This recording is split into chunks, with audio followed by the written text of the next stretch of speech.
are there? I know there's a health center in each of the 4 high schools. And of course, we're opening a new clinic in Walport. I believe there's a clinic in addition to the high school in Lincoln City, but a clinic in Lincoln City. Yes. And one here in Newport. Did I miss one? No, I think you've got them all. And the one that's a 1010 is the one that we will be probably moving into the Nye building. Nye Street building. Yes. Yeah. Okay. So I think that provides some information as to how people may be able to access those services, recognizing that the school-based health centers may not be open during summer hours. So, but I think it's a great program and certainly glad to see our involvement. Thank you. And our goal is to be able to provide the schools like we are doing this summer at the Newport School-Based Clinic. Next year, with staffing enhanced, we will be able to provide services during the summer, so there's no gap in the care for students and their families. Wonderful. Yeah. That's a great goal. Yeah. No questions from me, but just congratulations. And I reflect back on when we obtained the grant to get the community health centers started.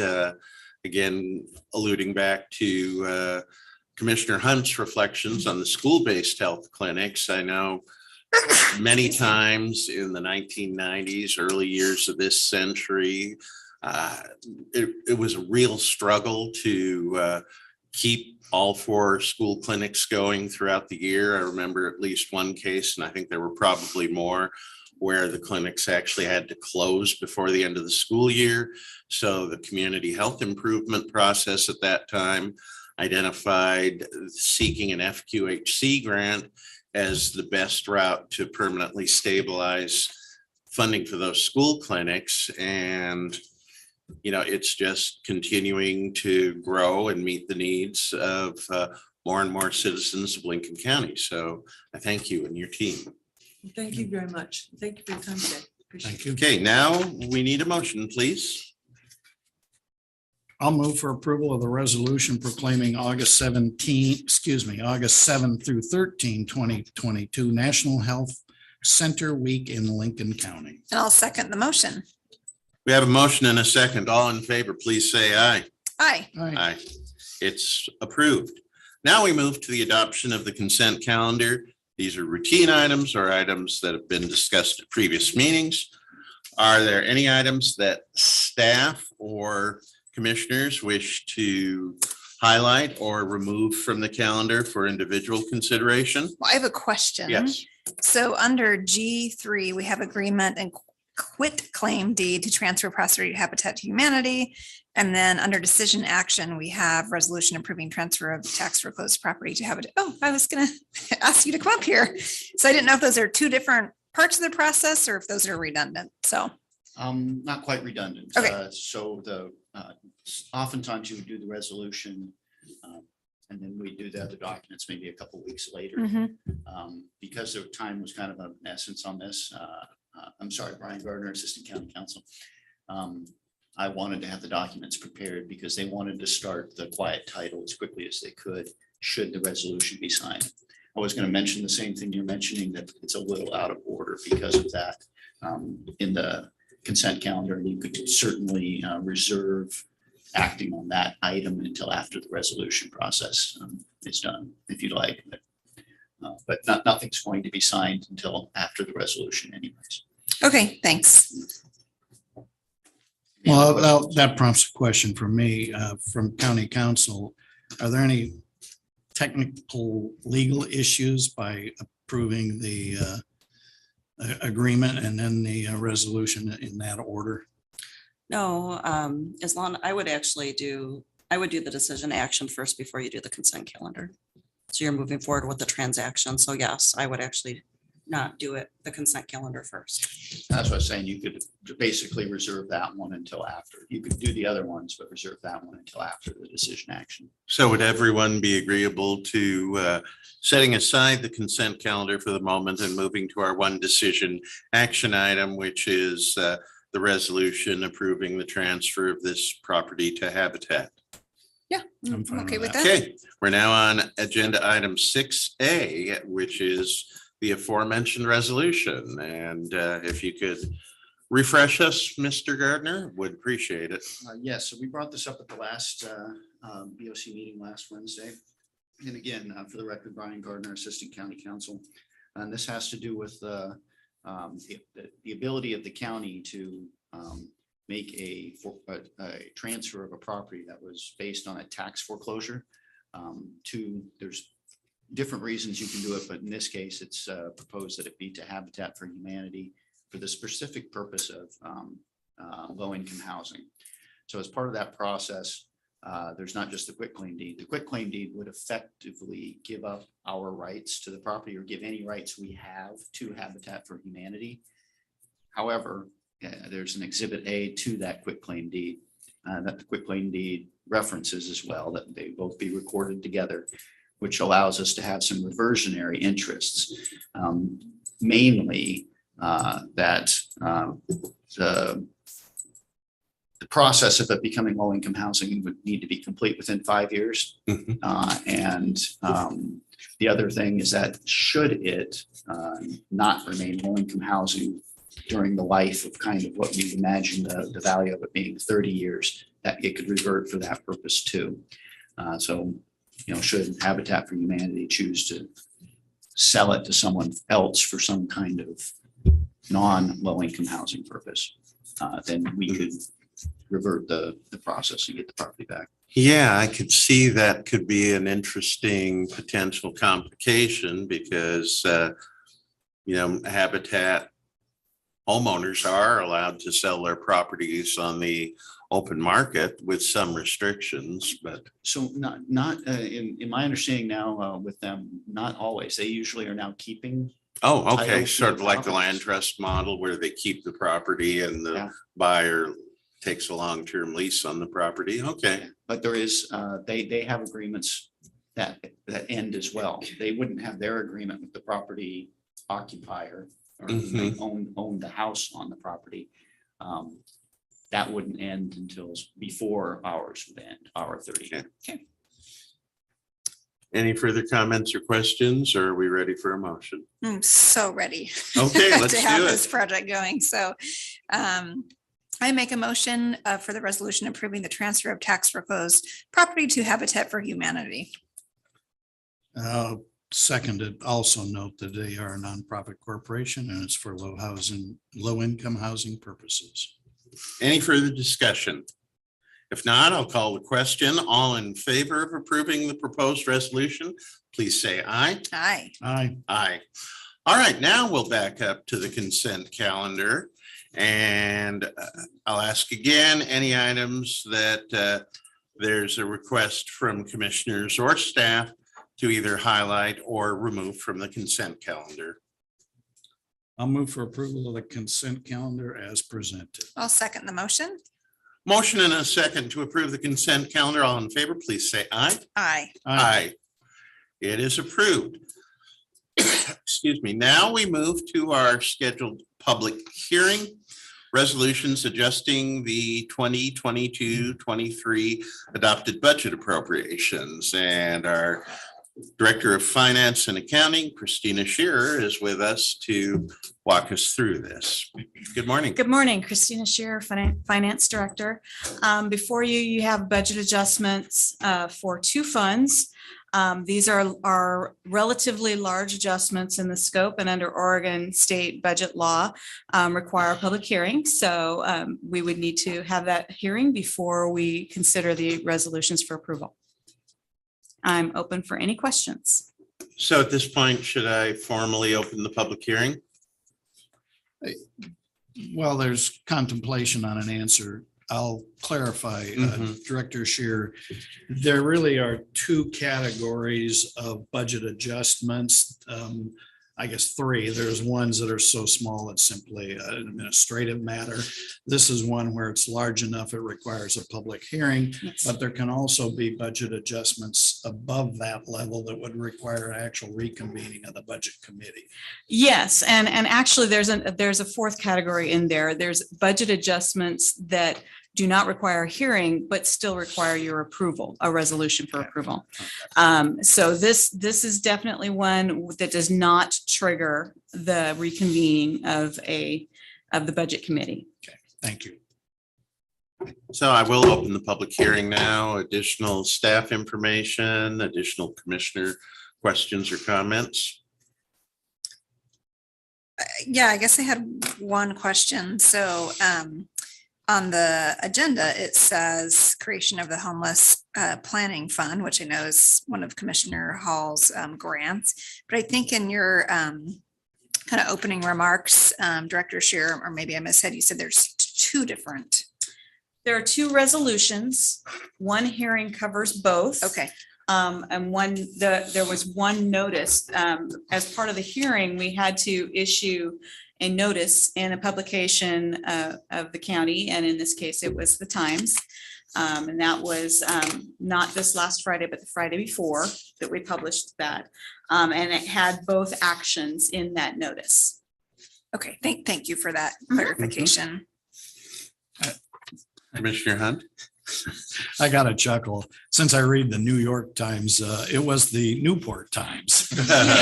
Sorry, shorthand. Yeah. All right. Is there any testimony from the audience or anyone online regarding these resolutions? Chair, we have no one signed up for constituent input, but I could ask for the raised hand. Yeah, if anybody online wishes to testify as part of this public hearing on these resolutions, please use the raise hand function on Zoom now. And we also had no written input in regard to this. Okay. Then at this point, I will close the public hearing. And I believe our next step would be to schedule this for decision and action 2 weeks from today. Okay. Nods from staff. Yep. Yep. Does that work for your timeline, Director Scheer? Yes. Okay, Mhm. you made a face there. I just wanted to make sure that we weren't up against some deadline or something, so. Thank you. Now we move down to agenda item 7, discussion information items. And this first is an ordinance relating to the repeal of sections 8.005 to 8.035 of the Lincoln County Code regarding determining community opinions. And we're going to hear from Assistant County Counsel Jerry Herbage on this. Jerry, are you online and ready to go? I am. Can you hear me, Chair? Yep, just fine. Thank you. Thank you. As you indicated, for the record, I'm Jerry Herbage.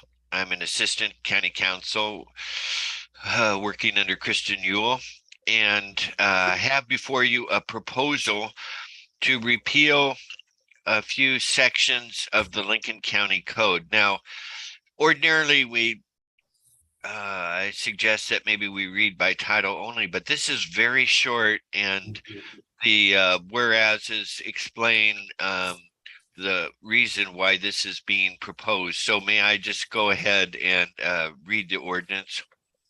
Please read in full. Yes. Okay, thank you. So it's entitled Relating to the Repeal of Sections 8.005 to 8.035 of the Lincoln County Code regarding determining community opinions. So it has 4 findings here, whereas sections 8.005 to 8.035 determining community opinions of the Lincoln County Code, LCC, currently provides a procedure by which the board may submit questions to the electorate for an advisory opinion. And whereas the Lincoln County Board of Commissioners have rarely utilized the Lincoln County Code sections 8.005 to 8.035 procedure, and whereas there are other more appropriate and efficient means of polling public opinion outside of the election process, and whereas it is appropriate that sections 8.005 to 8.035 be repealed. Now, therefore, the Lincoln County Board of Commissioners ordains as follows, And then it gives the title for the section, and it says, on the effective date of this ordinance, that'd be 90 days after adoption, sections 8.005 to 8.035, determining community opinions of the Lincoln County Code are repealed. So that's the proposal. I'd be happy to answer any questions that the board may have. Procedurally, this is the first reading. Ordinances under ORS 203-045 require 2 readings if they're not emergencies, and this is not an emergency. So what I would ask the board to do is see if there's any public comment, just open it up for public comment, and then either by consent or motion, move to continue this matter for the second reading on August 17th. All right, questions, comments from my fellow commissioners? I guess the only thing I would just reiterate, as Jerry stated, is that, you know, there still is a way for citizens to put something on the ballot. So this does not take away that process. Yeah, I think this is appropriate. My understanding of the history of this clause in our code is that it was adopted in the mid-1980s. It's only been used twice, as far as I know.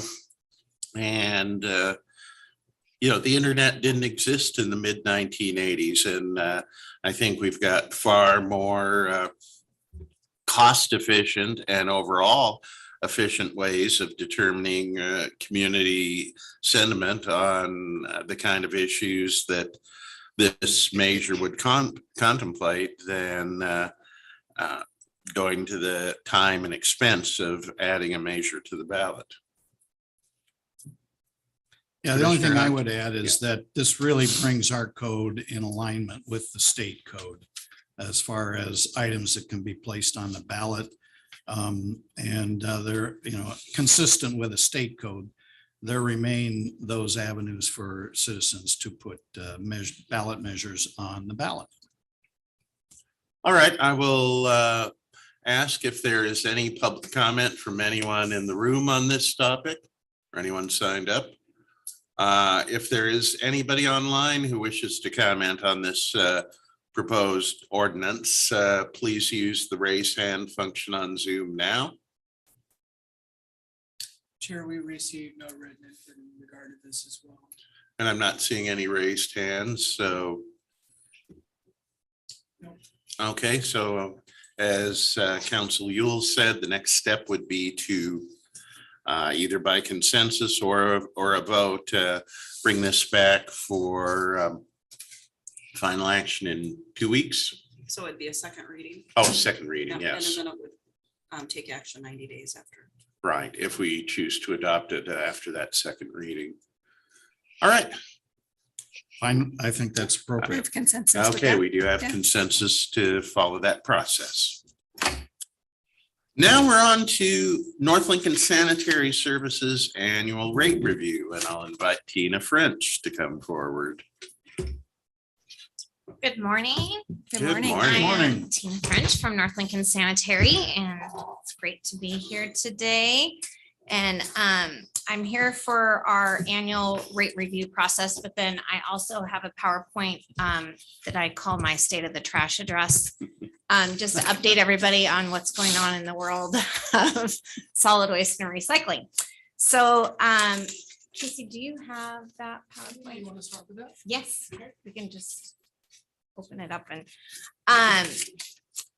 we presented to you several tables of our last year's expenses, our upcoming expenses, and then the adjustments that based off of the budget. And I don't have those slides up here, but if we, do you Ms. want? French, if I Yes, could, please. absolutely.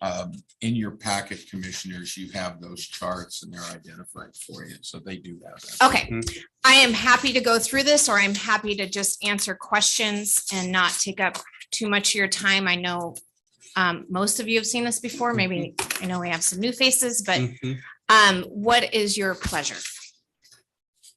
Well, I have a question on one of the charts, but I'll defer to my fellow commissioners as to the process. I don't have a preference, so. Yeah, I think we have all been through this before and we've had a chance to review the document. So I think maybe just limiting it to questions. Sure. Specific questions from the board. Should we walk through your PowerPoint first and then return to the rate review questions? So in case Happy to anybody. do that. Okay, let's do And that that. may answer some questions. Sure. And of course, as Casey, do you want me to do that or do you want to click through it? Well, just tell me when. Okay, I'll do it for you. Great. Advance, please. So this is a little bit about who we are. We are a family-owned business in Lincoln County for 56 years this June. I am second generation. My father, Jack LeBlanc, purchased our company from a local man in Lincoln City. We're up to 33 full-time employees and 7 part-time employees. We operate a full diesel mechanic shop. That's probably where we've made our biggest increase in employees. We now have 3 full-time guys down there, 2 full diesel mechanics and what we call a lube tech. We have a great office staff. Stacy in the middle has been with us for 21 years. Andrea on the left is actually my niece, so she's the 3rd generation in our company. And then Renee has been with us for almost 10 years. So we're really blessed to have really long-term employees. All right, here is the exciting stuff. So this is a large rate increase. We normally don't see these kind of rate increases, but there's 3 things that really drove this. And first of all, our last rate increase was in 2019, and it was simply a CPI rate increase of 3.6%, I believe. But the 3 things that really drove this large is wages, disposal costs, and fuel costs. The top 3 lines are the wage increases that we've done in the past 2 years and anticipate doing this year. We do our wage increases on September 1st. Last year was 5%. And honestly, that was just to keep up with the minimum wage hike. So we don't have any minimum wage employees, but to keep the balance there, that brought us up to level with that hike. And this year I anticipate 5%. And quite honestly, it should probably be higher, but that's the number we budgeted. And so that's the number we will most likely stick with. If you can see down below that, what the actual increases, CPI increases are with the Bureau of Labor and Statistics, we're not really keeping up with that. So come next year, we will probably have another large wage increase depending on what happens with the economy. I put our average CDL driver is at $27.69 an hour. The national average is at $26.64. And I will tell you, historically, we have been a little bit higher than the national average, and I wouldn't change that unless I was forced to. We have employees that have been with our company longer than we have, and you can't buy that kind of experience. And it's expensive to have turnover, which we have had more of in the last few years. And we've seen the expense that causes of training and then losing somebody and having to retrain again. It's been there. Yeah. Yeah. Disposal costs. So our company had a contract with Waste Management to haul to Riverbend landfill. In 2019, Riverbend landfill closed. And they kept us in our contract and called it a deferral contract. So we started hauling to Coffin Butte landfill, but we were still under contract and contract rate with Riverbend. That rate expired January 1st of 2021 or December 31st of 2020. And so we are actually under contract with Coffin Butte now. Coffin Butte being the only regional landfill left, the side of Arlington, they know it. And their rates are going to reflect it. And so unfortunately, I see that rate climbing more substantially than it has in the past. Fuel costs, you can see we're at almost an 84% increase since 2020. And we've seen a little bit of a leveling at this rate. We haven't seen much of a decrease. We did about 6 years ago, maybe longer than that. buy a 12,000 gallon tank. So now we can broker our own fuel, and that has saved us substantially. We pay about 50 to 75 cents below what you see at the pumps driving through town less. So that is a big price decrease, but still a huge increase on our. Okay, Casey, next slide, please. I wanted to talk about, oh, I have a weird font thing going on there. I wanted to talk about, if you flip to the actual proposed rate sheets, well, we have asked for a 12% rate increase. If you look at the carryout rates, you'll see that those vary differently than 12%, and they're kind of all over the board. And I wanted to take an opportunity to explain that. When we implemented the mixed compostable program in March of 21, if you'll recall, it was $6.85 across the board for every residential customer. That did not account for a third roll cart for carryout customers. So carryout customers paid $6.85, residential roadside customers paid $6.85. It is more expensive to walk into a house and get roll carts and replace them back at the house. And now we do that 3 times. And that's a carryout customer. That's a when carryout. You have to walk. Yes, and we walk up to 75 feet off of the street, get your can for you, empty it, and then place your can back where we found it. And so this carryout rate is an adjustment for the third roll cart. So we do quarterly time and weight studies on all of our residential roll carts. And so we time how long it takes to go get 1 roll cart, 2 roll carts, 3 roll carts. And the reason for the percentage increase in that it's not the same for weekly customers, every other week, and once a week or once a month customers is because of the multiplier. So not to get too in the weeds on this, but compost and recycling is only every other week. So the multiplier for that on a monthly basis is 2.1. Garbage can be every other week, once a week, or once a month. And so the multipliers are different. For weekly, it's 4.3. For every other week, it's 2.1. And for monthly, obviously, it's 1. And so that is how we calculate the carryout rate. We figure out how many seconds it is and then use the multipliers for each of those vessels. So that is why the carryout rate is not 12% as all the other rates are. I wanted to just cover quickly, and I noticed I have an error on my ORS. It's ORS 459A070. The reason that the rate is on the garbage can is because this statute states that you cannot charge more for recycling or mixed compost than you can solid waste. So solid waste rates are bundled with the garbage can. So you pay for whatever size garbage can you want, a 32 gallon, a 64 gallon, or a 96 gallon. And with that, you get a 96 gallon recycle roll cart and a 96 gallon mixed compostable roll cart. And your rate is all bundled on the garbage can. And that is DEQ passed that, I want to say in the early 90s. And it was to not prohibit people or disincentivize recycling. Okay. So here are the rate increases, and I chose these 2 service items because that covers the majority of our residential and commercial customers. So our residential customers that have a 32 gallon garbage roll cart once a week, and of course they have the recycle and mixed compostable with that, currently is at $31.81. The proposed rate takes it to $35.63 a month. Our average commercial customer is a 1.5 yard dumpster picked up once a week. They do get recycling, but not compost. If you'll recall, we did a residential only program. Their rate will go from $167.25 to $187.32.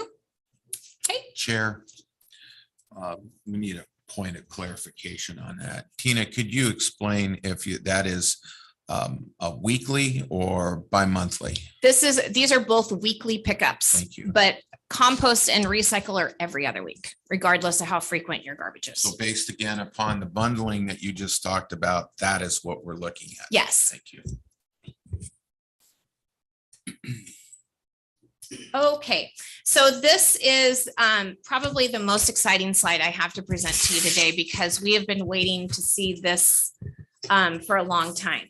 So from 2020 to 2021, we had our recycling had a 57% increase from 3,100 tons in 2020 to almost 4,900 tons in 2021. Residential and commercial garbage went down 10.15%. And we have never been able to hit that crossroads. We have seen large increases in recycling, but we've also seen increases in solid waste. And this is the first year since we started curbside recycling that we've actually seen that axis change. And that's what we're after, is a reduction in solid waste and an increase in recycling. So we're super excited about that. Drop boxes, if you look at that on our revenue line, drop boxes are really difficult to try to budget off of because something like a fire can happen. And we have a 40% increase in drop boxes in 1 year, and the revenue is crazy. How do you budget for that the next year? And so that's why you'll see a 39% decrease. The other thing that really drove that up is tearing down North Lincoln Hospital. And in small communities like ours, one project can really skew those numbers. So I just wanted to point that out. And then our new mixed compostable program, we've collected almost 2,000 tons. I'm happy to report that the participation in that program is great, and it has increased every day. Customers that called us when we were delivering the roll carts, come get this thing, I will never use it, I don't want it, are now calling and saying, oh, can you bring that back? And of course we do. And so we are at a 75% participation rate with the compostable program. And I will say probably of the 25% that's not participating, I would guess that 95% of that number is our vacation rentals, because they just are terrified of contamination. And I don't blame them, because we really struggle with contamination for recycling, let alone mixed compostables. So can you define what participation means? Is that someone putting something in the cart? Yes, Or having the yes. cart? Nope, it is we actually tipping the cart. So just having the cart does not make you a participant. Got it. Okay, thanks. So our recycling level stays right up above 80%, which is excellent. That's a higher number than you see in a lot of our metropolitan cities. And so to be in a vacation community, to have that participation level is great. And even our commercial recycling participation is at 50%, which we're happy to see. Diversion from other programs is our latex paint recycling. Latex paint recycling is what we call an EPR program, or extended producer responsibility program.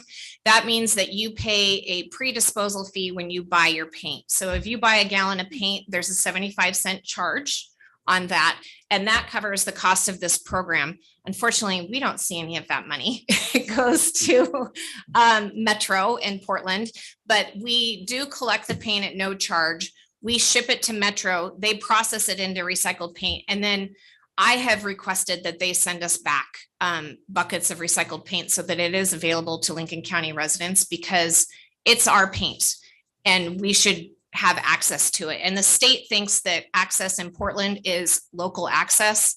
I disagree with that. So that's why we have the paint come back, and we sell a lot of recycled paint. E-waste is another extended producer responsibility. And we, I think everybody may recall earlier this spring, one of the haulers in Lincoln County was cut off from the electronic waste collection.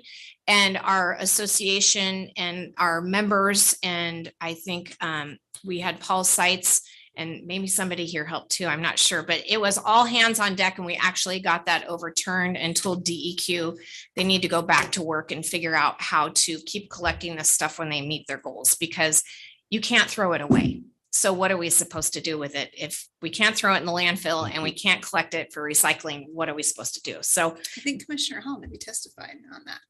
I did. Yeah. Great. Right. I appreciate it because it worked. Certainly. So, Good. call to recycle. We are now, so huge problem in our industry is lithium ion batteries. I think every hauler in this county has had fires in the last 2 years, and we can attribute those almost certainly to lithium ion batteries. We just had a fire on the 5th of July and had to dump a truck right in the street. And fortunately, it was in an area that it was super easy to clean up, but that is our 3rd fire in the last 18 months. So we had one at our recycling center. Somebody just dumped some stuff in there with a lithium ion battery. And why they're so dangerous is there's a small membrane in that little coin thing. And if that membrane gets punctured and whatever's on top and whatever's on the bottom, I'm not a battery person, but if those two things touch, it's instantaneous combustion. And that's why you can't check them on an airline, because if something were to happen in the hull of an airplane, you're in big trouble. It's a very hot fire. It's hard to put out. We've had trouble getting insurance at our transfer stations. There's one insurer now in the state of Oregon that will insure a transfer station. So you can imagine what the rates have done. So with that being said, we are trying really hard to keep these out of the garbage, and we are now accepting them and have found a place for them that is much more reasonable. Before we found this place, it was $16,000 a ton to recycle lithium ion batteries. But this company is much more reasonable. And so we are really hitting a campaign hard to try to draw attention to lithium ion batteries and keep them out of our waste streams. I didn't know that. Thank you. Yeah. Yeah. This is our new yard waste and organics education piece. This went out to every customer in North County. And this explains everything that you can put in your organics cart. And then down at the bottom, the no-nos. And I have to say, our contamination levels are excellent, meaning we have very, very little contamination, and people are really wanting to do the right thing. And I think one of the reasons why it's so good is we are doing once a year, we bring back the compost and we do a giveaway. So you can sign up and get up to a yard of material for your garden. And I think, you know, our whole thing is if you don't want it in your garden, don't put it in your cart. So people call and say, you know, can I put my dog waste in there? Well, do you want that in your garden? And they get it. So we've had great luck. The thing that we struggle with is the compostable plastic bags that they sell on Amazon for compost bins, like in-house compost bins. And those bags are not acceptable in our stream because of the way that we compost. So in California, most composting is done under heat and pressure in these big things that look like huge concrete bunkers. And those bags will break down under heat and pressure and moisture. We do old-fashioned windrow composting in Oregon, and it doesn't get hot enough to break those down. So that's why we can't use those here in Oregon. Why can't you have dirt in your compost bin? Because when it gets screened, we lose it. So the first thing that happens when the compost goes to the facility, the other reason is the heaviness. The arm can't, if you fill a 96-gallon roll cart with dirt, we can't lift it. And that has happened. But the other reason is because the first thing that happens to compost when you haul it in is it gets chipped and goes through a screener, and so that they can break it down correctly. And the second it goes over the screen, they lose it. So, yeah. Okay, thanks.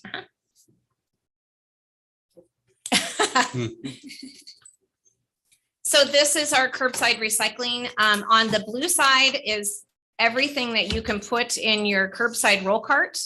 On the right side is everything that we take in addition to that at our recycling center, either for free or a charge. And you'll see that we do charge for people to bring in commingled recycling. And that is because of where we are located. We have a tremendous amount of people from South Tillamook County that use our facility.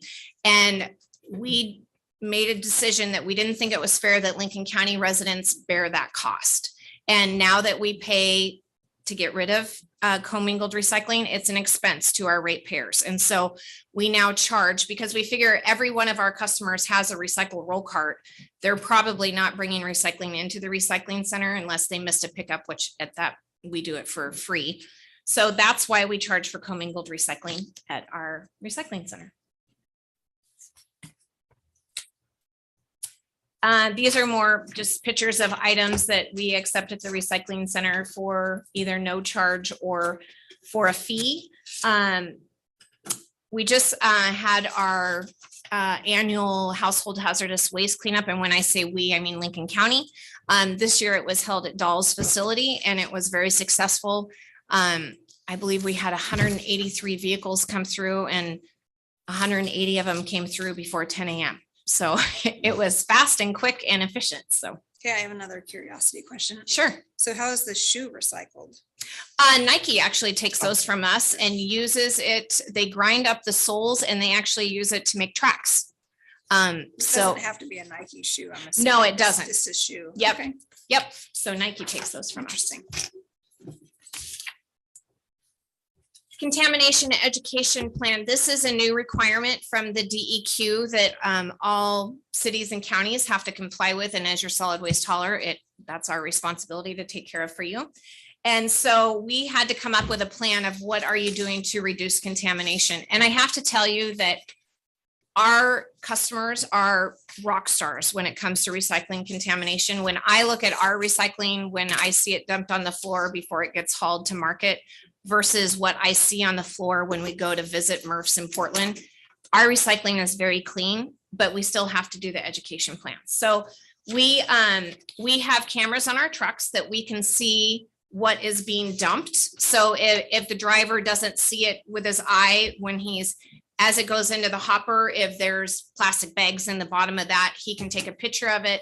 We have a button that automatically sends the customer a letter that says, hey, there was film plastic in your recycling roll cart. And we actually have a 3 strikes and you're out policy. If you contaminate your recycling 3 times in a 12-month period, we take away your recycle roll cart. And then we make you take a test to get it back. So it's a silly test, but it is just the people that are using their recycle roll cart as an extra garbage can, we weed them out. The people that really want to recycle actually have to make a little bit of an effort, call us, have the test emailed to them or come into the office and take it, and then they get their roll cart back. I am in Thompson's district, but I have to say the photos is quite nice because you know who to blame in your household. Yes. Rolling cart. There's evidence. When you tell a customer, oh, let me look at the photo, they're like, oh. So we alert the customers by letter, and then we also try to send as many of our employees as we can to the material recovery facilities so that they understand why it's important that there's not contaminations, because the recycle driver is more likely going to have interaction with that customer. So if the recycle driver understands that, like, hey, this stuff is going across the belt and every piece of contamination for the most part is being plucked out by a person.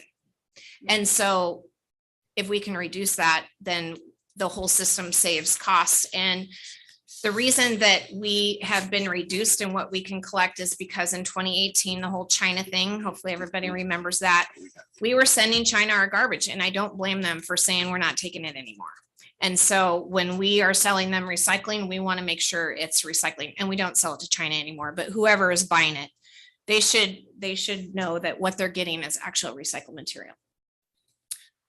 We've hired a full-time employee to greet and educate in the recycling center. So that used to be just an unmanned drop-off center. We've had a full-time employee in there since 2018, which is also a great education opportunity. Lots of social media presence.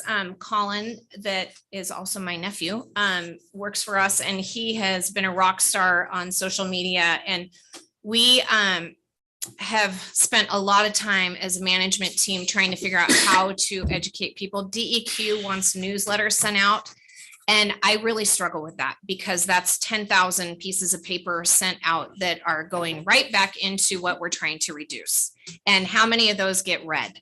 Whereas our Facebook, you know how many people are reading it, you know how many people are sharing it, and we have a minimum of 1,500 people that respond to our Facebook posts. So that's a large portion when you think about, you know, how many customers we have. About 8,500 customers. So we've been fighting with DEQ on that to do more electronic stuff versus sending stuff in the mail. And I think DEQ is trying to modernize their rules a little bit, just like what you guys were talking about earlier with your public input. So, and then we have a great new app called the Waste Wizard.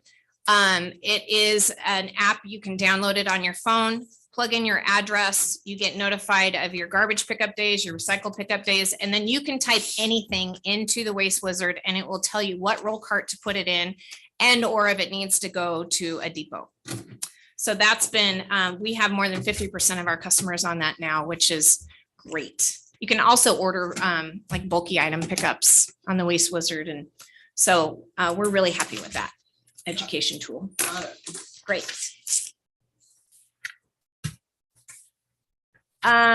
This is upcoming education. So Paul Seitz, your new solid waste district manager, who is a rock star, by the way. We really, really enjoy working with him and he is doing a terrific job. He has developed, outside of the solid waste advisory committee, he now has a recycling education subcommittee that meets weekly, which is very impressive. And I'm really glad it's not me. Colin is our person that does that. I happen to share an office with him, so I hear everything that goes on, but I don't have to pay too much of attention. But they are constantly working on how to educate and increase recycling. And a lot of it is visitor focused. How do we get tourists to not litter on the beach? And I think everybody knows about the barrel program that we did over 4th of July. That was hugely successful. And it sounds like we're going to have the breakdown from the gal that chaired that, Bree, from Surfrider Foundation. She's going to this week or next week give us the final numbers on that. So, but these are all things that we are doing. Green schools is always been super important to us. It's also been a huge challenge because as staff changes in the schools, we have a great program set up. We have great partnerships, and then staff leaves and we have to start at ground zero. So that is something that we are constantly working on. Multifamily complexes have been a challenge for commingled recycling since its inception. And a lot of them have called and just said, just take it away. However, we now just finished our 5th one where we have started a source separated recycling program at these facilities. So it's no longer just dump your commingled recycling into the commingled roll cart. It is source separated. So plastic bottles go in this one, newspaper goes in this one, tin cans go in this one, back to the 1980s, right? But it's successful. And the people that want to recycle in these complexes are able to recycle. And the complex is not having to have staff man this. And so far, everyone that we've set up is still going strong and people get it and they like it. So previously when it wasn't working, was it just because certain people would just contaminate or not? Right, because it's when we showed up there, if you have a complex with 40 apartments, it's like, well, who's doing this? It could take one person can ruin it for the entire complex. Mm-hmm. And so now that it's sort of separated, people have to put a little bit of effort in if they want to recycle, but the people that do want to recycle are doing it right. And you're seeing less contamination. Yes, we haven't had to remove any roll carts since we implemented this program. So I'm really happy, and we are reaching out to more and more of our multifamily complexes to see if we can do that. Yeah. Neat. And then local government and community leaders, we're constantly working on the reduce, reuse. I think everybody has heard reduce, reuse, recycle. But for the last 20 years, all we've concentrated on is recycle. And so we're really trying to get that pyramid back where it should be and reduce and reuse first. And then what you can't reduce or reuse, then we recycle. Other programs that we do bulky item pickups. So anything that you have that you need to get rid of, we can pick it up for you. And we do bulky item pickups every single Wednesday throughout the entire county, our portion of the county, so Newport North. And then we do scrap metal pickups every Friday. So no matter where you live in our area, you can have any of those things picked up. Scrap metal is a flat fee of $10. You can have as much scrap metal picked up as you want. And then bulky items are priced per piece depending on what they are. And that is my contact information. Thank you very much. Yeah. Very educational. And now let's turn back to the numbers and the rate report. And Commissioner Hunt, you indicated you had a question. Yes, and I think the reason I have the question is this is the first time these rate review reports have had a CPI adjustment, at least in recent time. So if you look at, I don't know how to describe it. I guess I would say the rate review report for Lincoln County, December 31, 2021, the one that starts with income and expects data. And under projected adjustments, I understand the 12% CPI, but under the collection services, there's also the $274,000. Why two, or I guess, yeah, why? Two So one of them adjustments? is growth. I'm sorry. So the top one under collection services, the adjustments that we project to see is growth. And I'll tell you what most of it is we lost about 40% of our revenue from the county during the fires Okay. and COVID. And so homes are being rebuilt, people are moving back in, and we're getting those customers back. So that's why we projected that. So it's just revenue to growth in increase. volume as Yes. far as the. And then the second line is what CPI. we project to see from the rate increase. Okay, that clarifies that. I do have some other questions on the information that you presented. Disposal costs have gone up roughly $5 and about 24 cents per ton. What's the increase in tonnage?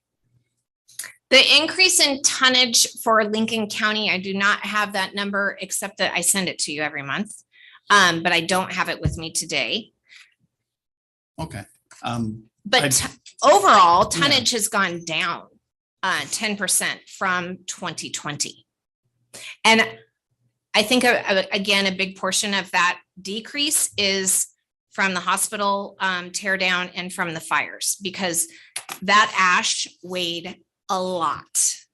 And so we saw huge increases in disposal in 2020 and early 21. And now we're seeing it level off to what I would call normal. And quite honestly, our revenue has been pretty flat for the last 6 months. I think with inflation and gas prices, we are going to see less solid waste. Would it be reasonable to say that the disposal cost is not a significant part of the need for a rate increase? No, it's fairly significant. That is a large jump from $5 is quite a jump in ton, per ton. Okay, So the it decrease is in- one of the three things. If you look down here, and identify like three things, that is definitely one: labor, disposal, and fuel. Those are our largest increases. Okay, so the decrease in tonnage is really not significant enough to offset the increase in cost. Correct. Thank you. One other question. I think I know the answer, but maybe for those that are watching. When you talk about no plastic bags, you're talking about recycling, commingling. They can go in the garbage, but Absolutely. there are alternatives such as taking them to some retailers in this county. The grocery I don't know. stores, I believe, quit accepting plastic bags. In North County, I can't speak for the rest of the county, Sure. but I know our grocery stores were not accepting plastic bags during COVID. And to be quite honest, I have not seen them come back. And in full disclosure, it makes me nervous of what's happening to those bags anyhow.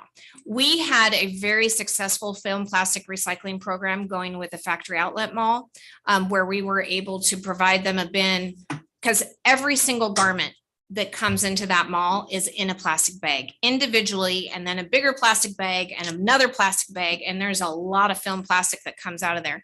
Unfortunately, when the mall sold, the film plastic program went away with the change in management. Well, plastic bags in one form or another are pretty much everywhere. Yeah. So, And they're a really high value recycled commodity if they are source separated, clean and dry. And so that is the challenge, is to find a large enough volume, because Trex Decking will take them from us, but they will take a minimum of 40 bales at a time. And so it would take us 2 years to collect 40 bales. And where are you going to store 40 bales and keep them dry? I'd have to build a whole nother building, and that really deters the So, offset there. depending on the retailer, there may or may not be alternatives to That's putting correct. plastic bags in the garbage, Right, which eventually then end up at the landfill. right. Yeah. Reuse them. That's my biggest. I agree. All right, thank you. And I Very- will say that a plastic bag is a better choice than a paper bag environmentally, if you dispose of it properly. Commissioner Jacobson, further questions or comments?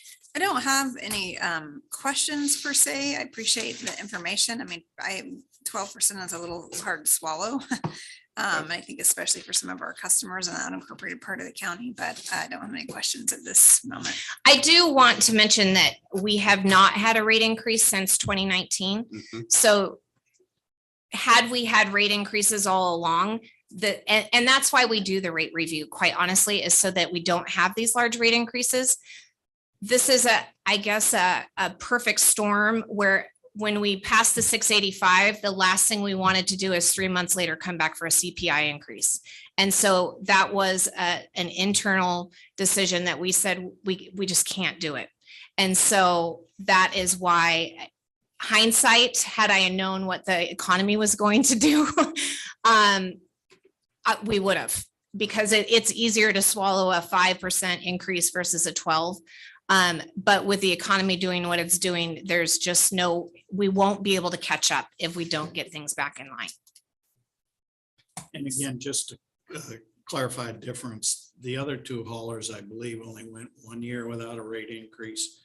But you've gone, well, 2 3. years without. This would be the third year. Yes. Since a rate. increase. Yes, other than the program. The mixed compostable program. Right. I don't have any questions at this point. You know, I've been going through the numbers, and I think a lot of folks in the public aren't aware of the nuts and bolts details of our rate review system, but 3 basic elements to be considered: the cost of labor, the cost of fuel, the cost of disposal. And as you've indicated, a supply and demand problem with only one landfill available west of Arlington. Certainly, we've all seen fuel prices skyrocketing, although does seem to be moderating and going back down in the right direction. How long have we had this system in place? I'm thinking at least 20 years, maybe longer. I believe 1996. That sounds right. And, you know, My time. for mine too. I was a reporter sitting over at the press table then. I remember when it was introduced. And I think it has served us well most of the time. But, you know, I'm wondering about having a convening later on in the fiscal year, just county staff and all 3 haulers to, you know, kind of take a look at this, because, you know, so many factors have come into play. You cited them that I don't think anybody could have envisioned in 1996, and maybe just some kind of a process to at least take a good hard look at whether the system is still serving the cause it was created for. Absolutely. And I think, are you going to give your staff report? Oh, well, I was reading Mr. Johnson's staff report, and he mentioned that, you know, taking a look at this in 6 months. And I absolutely think in this economical environment, we are watching this like a hawk, because the last thing we want to do is raise rates. And then in 3 months from now, things stabilize or something, changes drastically, like it just changed drastically. And we have to do a rate rollback, but we absolutely will if it deems necessary. And that is kind of the beauty of the rate review, is it can increase rates, but it can also decrease rates. And so it lets you guys know where we're at rate wise at any given time, within reason. So if Makes something sense. changes drastically one way or the other, we have that ability.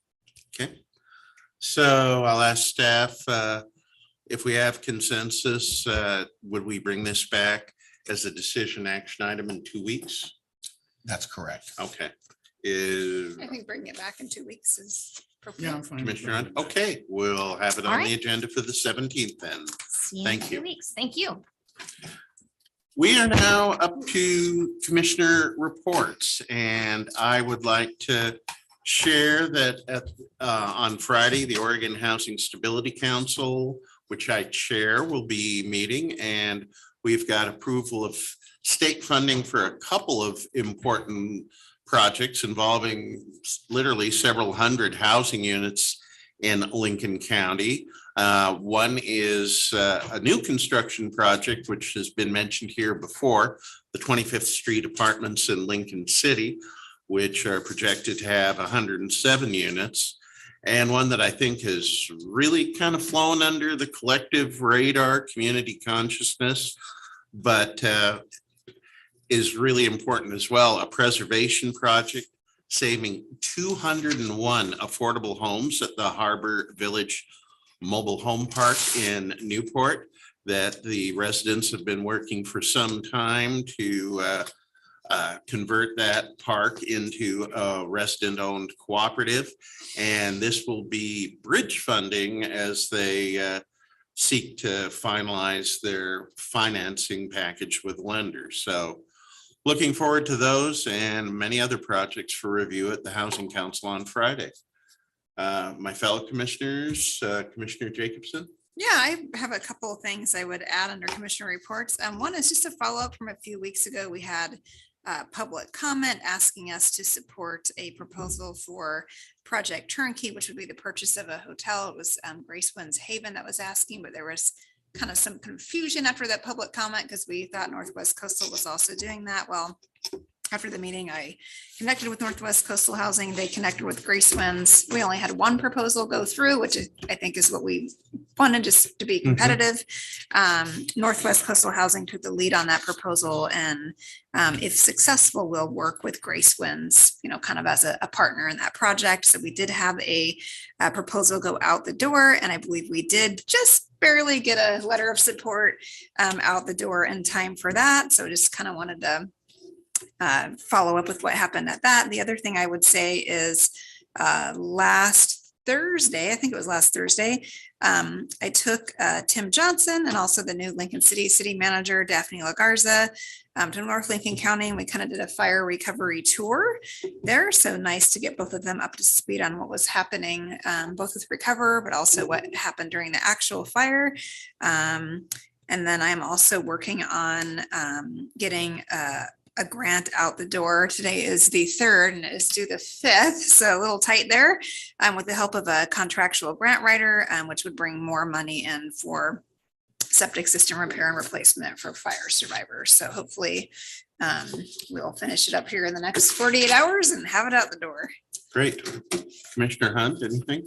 Well, yesterday, and there's still representatives from the sheriff's office in the audience, I believe was National Night Out event. And again, it's a national day when the fire, police, other public safety entities basically interact with their communities. And I had the opportunity to attend the event in Toledo, and Administrator Johnson attended with me. He had the opportunity to continue on to Siletz, but it's a great event. It's good to see the education and I guess I would say, I think it builds trust and confidence in those services. So I think that's a great activity and was glad to be out there. And the chief of the Toledo Police Department actually was cooking hamburgers, and I can say they were good. The other thing I'd note is that Tyree, who we heard about earlier, been with the county now 5 years. She was out there representing the Community Justice Department of our county, and there were several other county representatives out there. But it was good to be out there and good to see people outdoors and for the most part without masks. And it was a nice event. Thank you. And I attended the one in Newport, and that was a very successful event as well. No hamburgers, but the hot dogs were good. So We move now to public comment, and if you are online on the Zoom call and wish to offer public comment, please use the raise hand function. Mr. Miller, do we have anybody signed up in the room to give public comment? Chair, no one in the room. And how about our smart sheet? Any written comments Yeah. submitted? Yes, we had one item written comment from Kayleen and Alan, and I do see Kayleen here, but Kayleen, are you going to use the raise hand function and talk to us?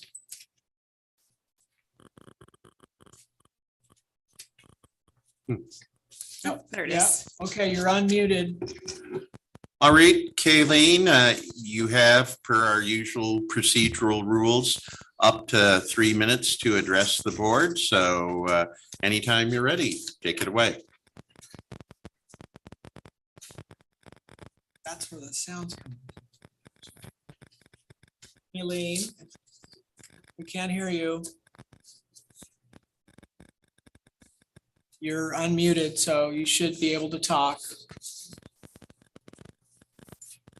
She's probably talking right now, and all we can hear is crackling on our side, but we do have your written input.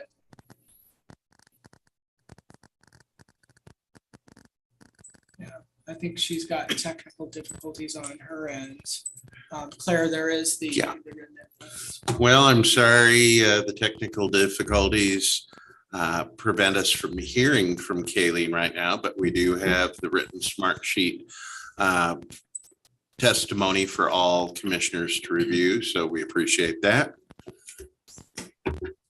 Okay, anyone else under public comment?